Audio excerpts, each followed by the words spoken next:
Mr. Temitope. Mr. Temitope, the floor is open to you, to your model.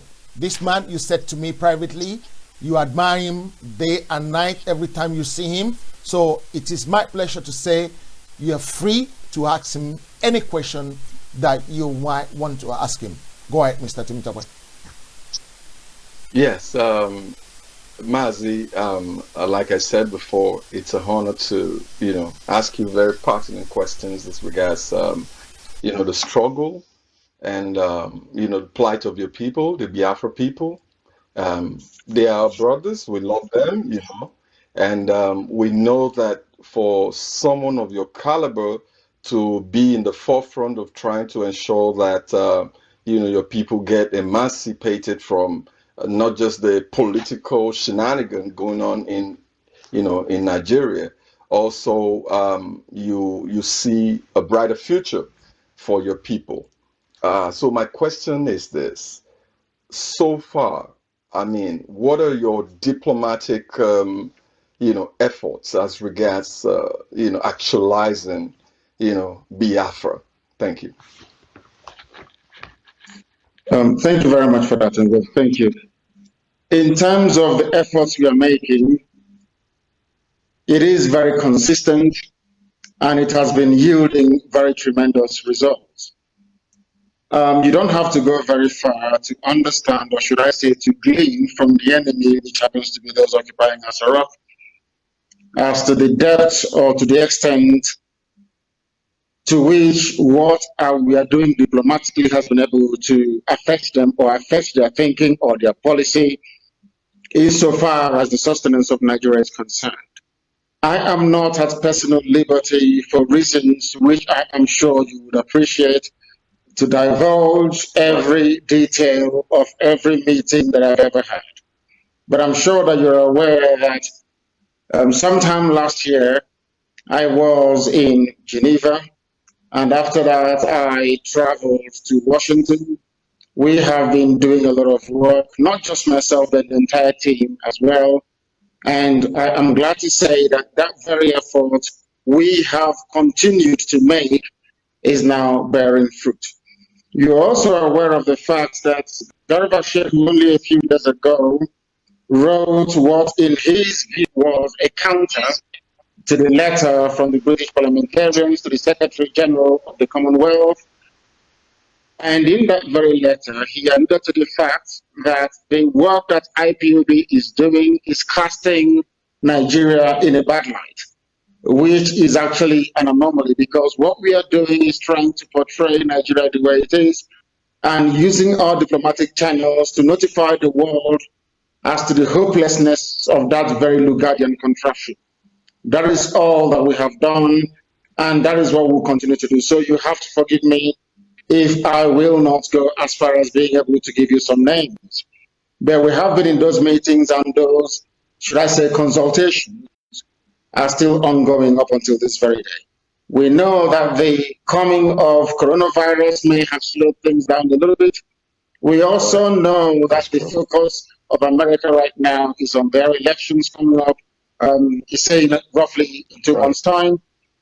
And I am very, very confident that in no distant time, the world will rise up and take note of what we have been telling them. But it gladdens my heart, so to speak, that people who were before a bit reticent, people who always sided with the Fulani Janjaweed, people that always propped up the decaying fabric of Fulani Janjaweedism in the zoo, have now realized that things can no longer go on the way it's been going on for years. They have spoken. And once British parliamentarians rose to say something about Nigeria, that should then tell you the extent that the work we have done has permeated the subconscious, or should I say, of those people who in the past would have stood up to try and defend Nigeria. The way Nigeria is right now is indefensible. The killing of innocent Christians in the Middle Belt, the raping and pillaging, destruction of farm produce going on in the south, both in Biafra and also in Ududua. As you well know, the death of the daughter of Pafasharanti, the family for a leader, and many other unspeakable and heinous crimes going on across Nigeria. In fact, it makes our work a lot more easier, because when we go into these meetings, all we need to do is to say to them, have you heard about this and that and the other? And they come out and they say, yes, we've heard about it. And then we say to them, what are you then going to do about it? And that is what they're actually on the verge of doing right now. And I know that Corona actually did put a bit of dampener on a few things, but I'm quite sure that the early part of 2021, the world witnessed a new attitude towards the very nepotistic and very horrible terrorist regime you have in Nigeria. Right. I appreciate that. There's another question I would also like to ask you. You know, vis-a-vis your recognition with the United Nations. I mean, I'm talking about, do you have any kind of presence with, you know, the United Nations, maybe registering like, you know, the UNPO and all that? I just want to know if you have anything in that regards. The fact of the matter is that we do have a lot of consultants working for us. It's a very expensive undertaking, but that is the truth. And we have them working for us across the entire continents of the world. And it requires a lot of resources, both financial and otherwise. It takes a lot of dedication. And the thing about it is that you know that in the case of Biafra, it was as if we're starting from a disadvantage, because for 50 years the world was misinformed as to what Biafra was all about. There was a lot of hopes being peddled. As you well know, we lost over 5 million people during the genocidal war of 67 to 70, which was swept under the carpet in comparison to Rwanda, where they lost only 150,000 people. I'm not trying to in any way denigrate the life of those in Uganda, those that perished during that very horrible genocide. What I'm trying to say, I'm trying to sway what happened in Rwanda that obtained in Biafra. So we were starting from a highly disadvantageous position. The Fulani war chest is nearly $30 billion US. With it, they can bribe any diplomat. Right. With it, they can compel or cajole companies that they have considered our oil and gas to in Nigeria to lobby their home governments, but not minding any of those. In terms of United Nations coming out to categorically pronounce or make any utterances that may be deemed to be favorable towards Biafra is not something that we expect, because Nigeria is a sovereign nation and a member of the United Nations as well. What they seem to be advising, or what they seem to want to encourage, is a form of restructuring, perhaps back to 1960 Constitution or 1963 Constitution. And I have made it categorically clear that we are not going to have any of that, because our starting point is very simple. It is a moral one. The construction of the bringing into existence of Nigeria is an act of racism. That is our starting point. We must be able to see the creation of states within Africa as a racist construct by European powers that felt that they were superior to black people. That's our starting point. Now, the next question that I always ask when I go to meetings is this: will you allow me as a black African to come to Europe and create countries for you or create nations for you? The answer I get all the time is no. Then why won't you allow the organic emergence of nations in Africa rather than this artificial colonial imposition? And once you try to drill down the problem to this, I'm sure they begin to appreciate it. But one thing you must understand is this: there is an element of, should I say, a supremacist mindset within those sometimes the UN. And that mindset is this: we are white people. We created your nations for you in Africa. Who are you to try to untangle what we have done? You are a black person, you are niggers. They will not do this exactly, but as you can see their faces, that's what they are thinking. They tell you all these things and they say, oh, try and go and resolve your issues. And when you say to them, we have divergent value systems, the very foundational block of any society is a commonality of value system, of tradition, of religion, of language, and perhaps of some kind of, should I say, social similarities. In Nigeria, you don't have it. I am more closely affiliated with a Westerner more than I am with a Fulani person. So once you keep drumming all these things down, after a while they tend to appreciate and to understand it. But anybody expecting the UN to rise up and make a categorical pronouncement on the division of a sovereign nation affiliated to them without any cause for it is grossly mistaken.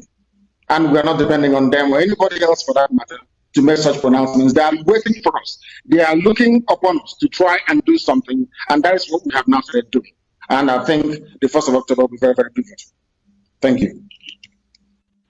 Okay, let's go to Olayomi Koiki for another 2 questions before I come back to you. Olayomi Koiki, the floor is open to you, sir.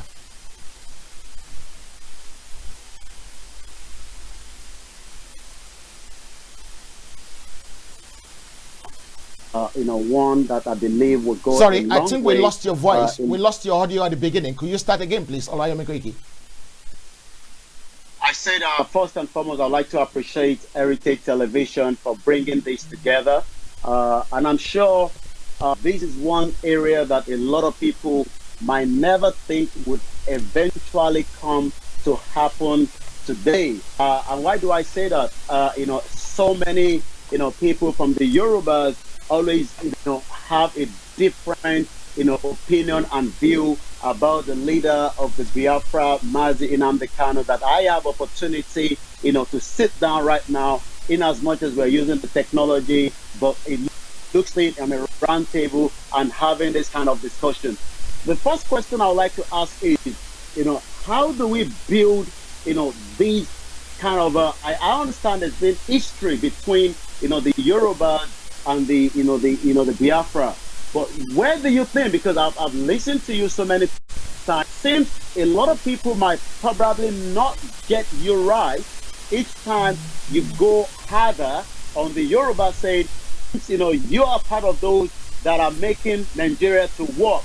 So my question now is, where do you think, looking at the images and what you've been saying in the last couple of months of the Yoruba now saying they want the same thing, where do you think, or how do you think the relationship from what you have been saying to where we are now moving forward? It's a very good thing. I think most people don't understand that I was even more harder on Igbo people and Izon people than I ever was on my Yoruba brethren. What propels us is the need to establish the truth. That's number one. We acknowledge our mistakes and we celebrate our successes. Again, there was a very good reason why we adopted that very approach, because we wanted people to go into any self-determination quest with their eyes open, to understand what they're going into. And I am very glad that today you have seen that we have woken up the Yorubaris. The Oduduwaris have now stood up, because we consistently preach the truth over the years, not born out of hatred. My nieces and nephews are Yoruba. They come to my house and I stay with them. And I don't want to perhaps inundate people with historical facts. There have been some debates and discussions in the past about the close relationship between Oduduwa and Biafra, especially in a place called Igodomigodo, which is present-day Edo State, which is a perfect example of the fusion of Yoruba, or should I say Oduduwa and Biafra together. I can categorically say to you, or should I say confidently say to you, that the rise and the greatness of the Benin Kingdom owes to the very fact that that is an actual manifestation of what can happen when Yoruba and, or should I say, Ududua and Biafra were to come together. And that is a perfect example, and it's been flourishing for hundreds upon hundreds of years. These are the things you must understand, that we predicate all we do on truth. And once you preach the truth consistently and without fear or favor, over a period of time, it is bound to sink in. And I'm very, very glad to say today that the spate of self-determination, you know, right across West Africa owes it to the hard work and tenacity of Radio Biafra and of late that of IPOB. It is something that I am very, very happy about and something that I will be proud of for the rest of my life. We have no differences, we have no issues, we have no difficulties. I believe that Biafra and Ududua side by side will make Africa a better continent and a place for all Black people to be. True.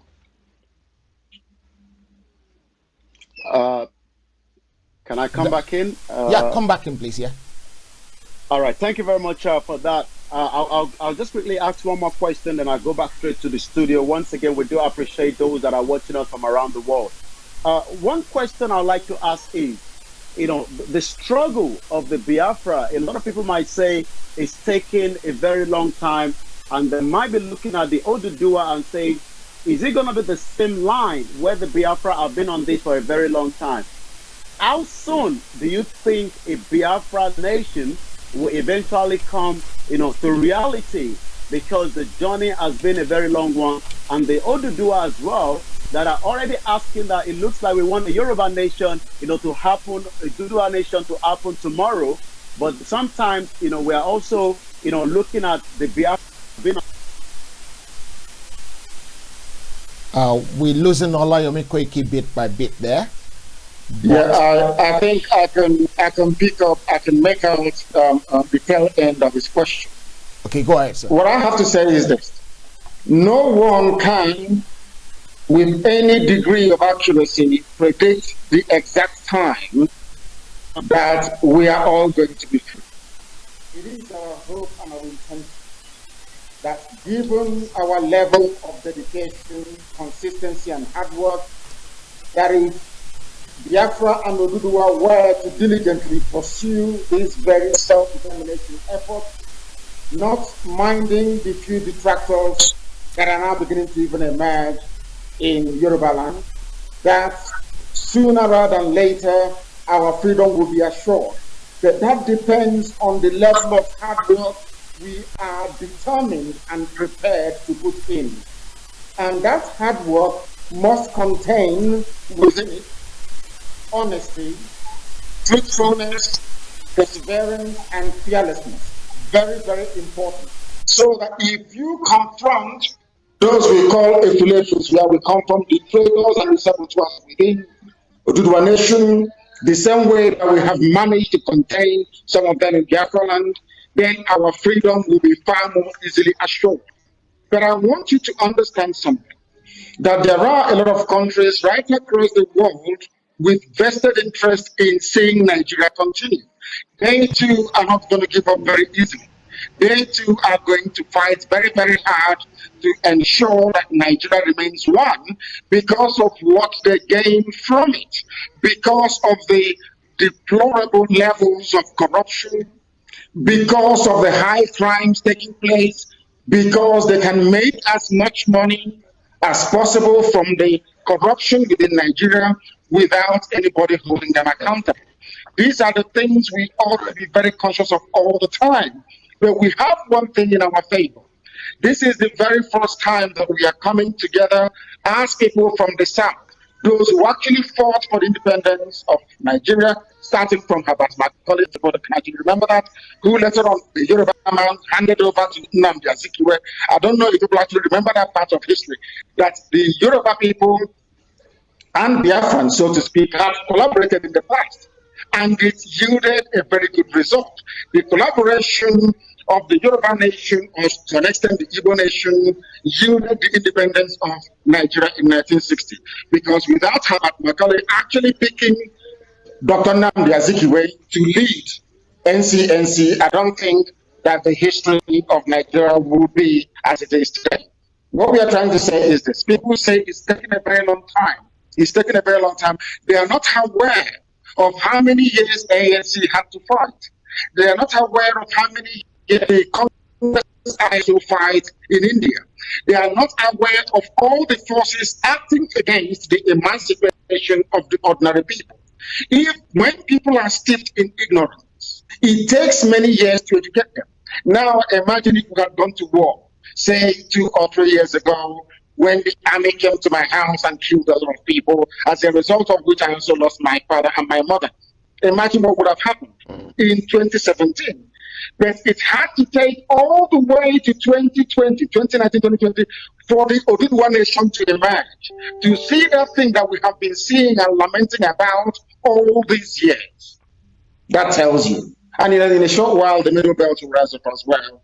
And when Biafra is lamenting and agitating for freedom, Oduduwa is doing the same thing. Middle Belt is doing the same thing. Now tell me which white diplomat will sit in their office in New York and say no to the yearnings and aspirations of the people. So nobody can put a time to it. Not even a pregnant woman. Sometimes you can say a woman can give birth within 9 months, but you're not even sure. We are hoping and praying and working very hard to ensure that it comes as quickly as possible.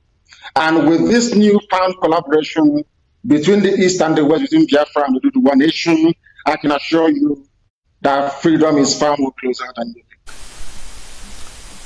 Thank you very much, sir. I really appreciate that submission from you. Freedom is around the corner. I want to say a very big thank you to all the people that work tirelessly to facilitate what we're doing today.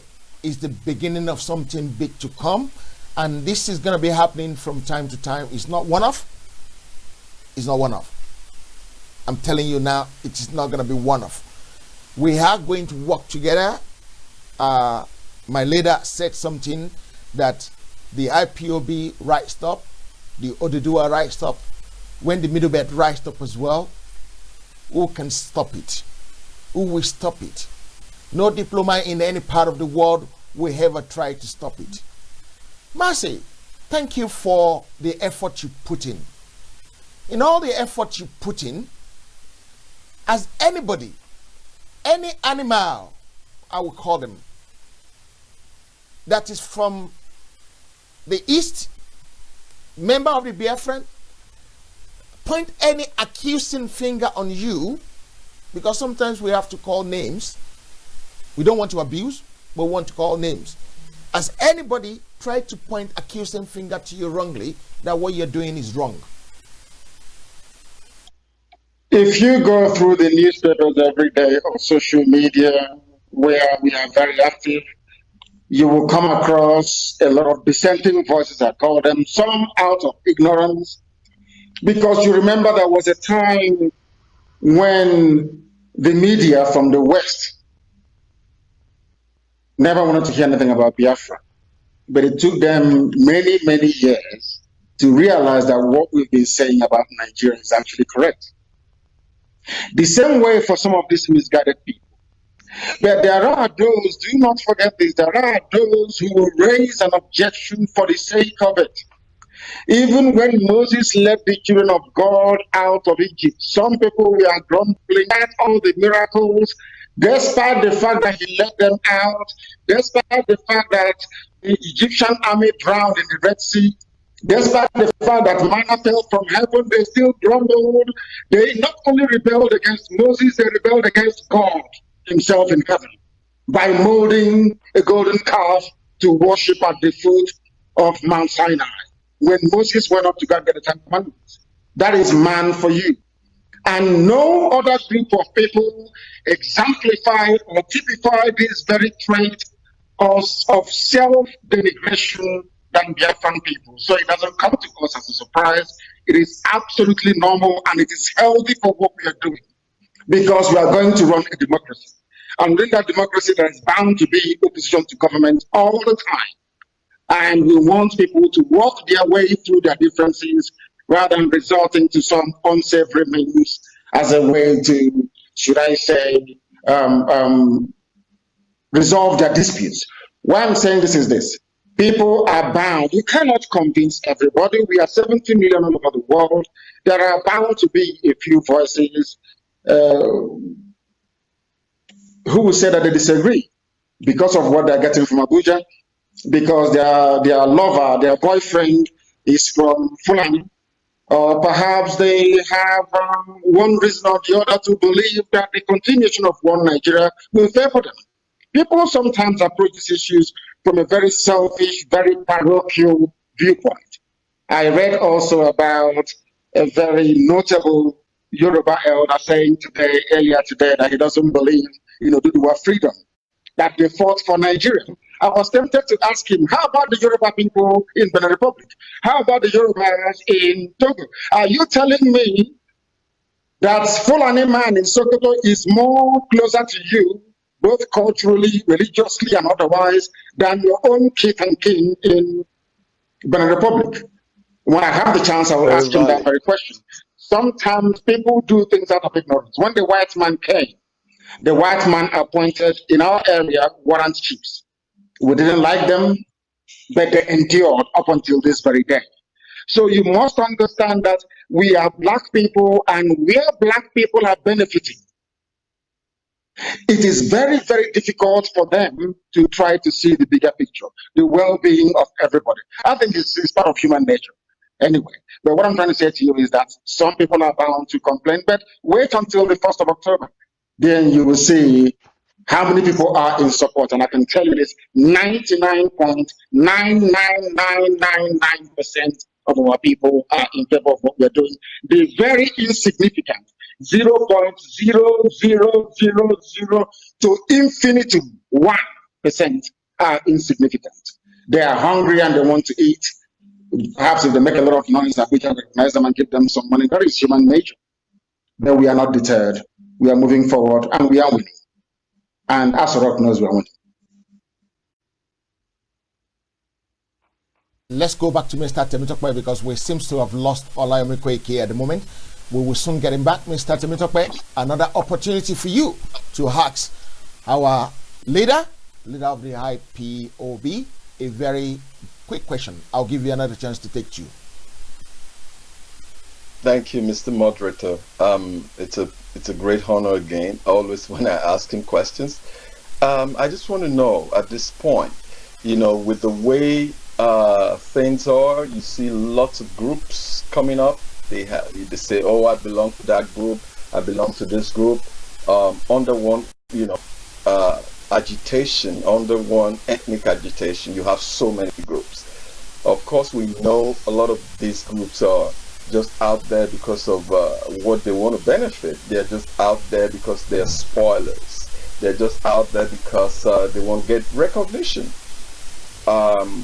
I know when you started this course, you weren't really concerned about, any of these things I mentioned, because you were actually in the forefront of a struggle because of the plight of your people. Now, my question is, with the way you have, different groups, the lower Niger, the mass sub, what is your synergy with, most of these groups? And I know very much from what I've seen in, so many protests, abroad, when the Igbo people comes out, it's one Igbo. But, you hear most of the people down there in Nigeria, they'll say, oh no, we don't like that man, is a troublesome man. Oh, that man is a spoiler. That man is this. I mean, bottom line of it, do you have any kind of synergy with all these groups so that, like my Yoruba people would say, they say when a man goes out in the morning to pee, it's only when you pee in one spot before you can get, that foamy kind of response from your pee to the earth. So do you have any kind of synergy, as it were, like, you might belong to different groups and all that, but when it comes to this goal of achieving the Biafra, you're all one? Thank you very much. You said, do we have any synergy? Yes, we do. And the synergy is the restoration of Biafra. we are all agreed that we need to restore Biafra. That is number one, and that's what we are pursuing. And what we are doing is no different from what has obtained elsewhere, all around the world. Anytime a people has the need to free themselves from oppression, there is always a lead movement. And then you have other smaller actions.